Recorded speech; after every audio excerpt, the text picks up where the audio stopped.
Okay, so we're back to our coal production data set. And the idea here is we're just going to do what we did almost in the regression chapter and fit a linear trend. And I'll discuss some of the implications once we get the results. So we're going to start, we're just going to insert a line graph. So I'm just going to select the data on the tonnage of coal produced. And where we go, we have the total tons of coal. So there we go. Let's just play around a little bit with this. So let's just select the data. And we want the horizontal labels to be the years. So I'll just select this. Okay. So we have all the years. We have total tons. I'll just stretch that out a little bit. Let's add some axes.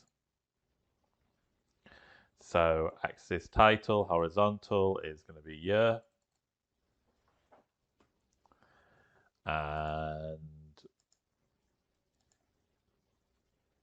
vertical is going to be tons of coal, tons of coal.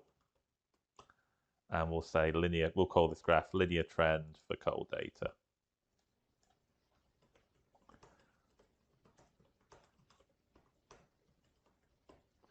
Now, a few little things. Let's just select our series and let's just actually go marker options. And just so it matches with the example of the book, I'm going to give it squares rather than circles. But most importantly, I'm going to right click and add trend line. It's going to be a linear trend line.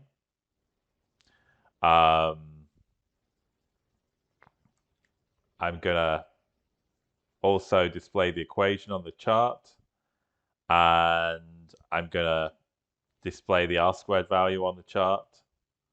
Now let's go. The color is going to be blue, and I'm going to have a straight dash.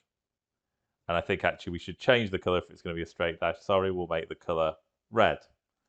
Now, one little thing here is we're using scientific notation. This doesn't tell us a huge amount, so I'm going to right-click and format trendline label, and I'm just going to put a number with 0 decimal, well, with 2 decimal places, yeah.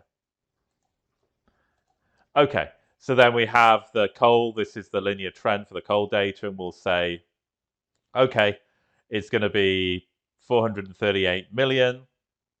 Plus, it's going up at a rate of 15 million every year.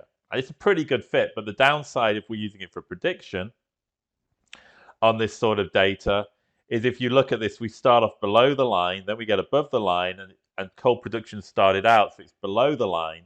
So this is probably, you know, if we had our next year on the data, which would be like 2011, 2012, it's going to be somewhere where my mouse pointer is. It's going to be somewhere where my mouse pointer is, but my prediction would be up here.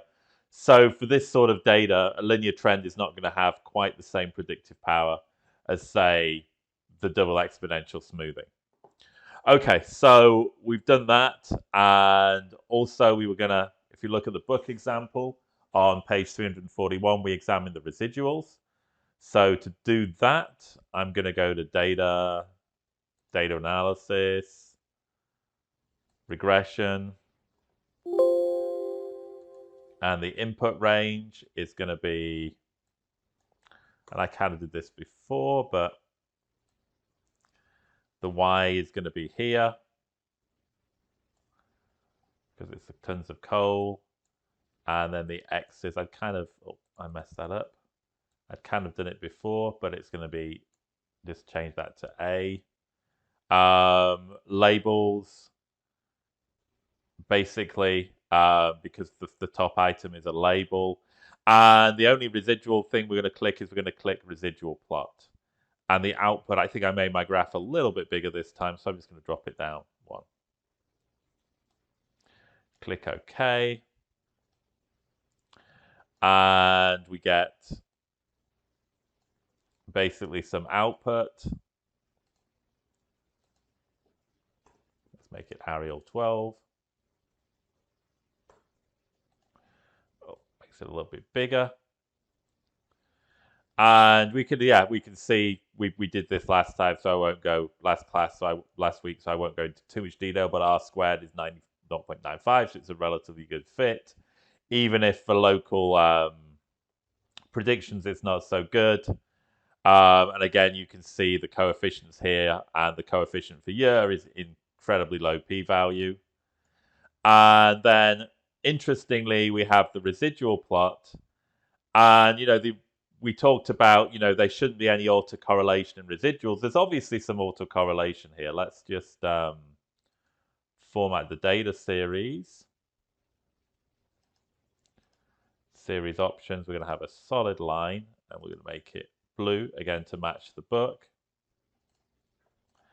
So you see we start off, the residuals are low, and then the residuals are high, and then the residuals are low, which again says that this is really not the best method. There's a lot of time series forecasting models called ARIMA models, which take account of this. This is beyond the scope of the book. But if the free forecasting book I showed you, that actually has some more detail on this sort of model. So if you're kind of really interested in this area and you want to do it for your project, then I think there's kind of some scope there for learning a little bit of additional material. Okay, so that's the linear trend.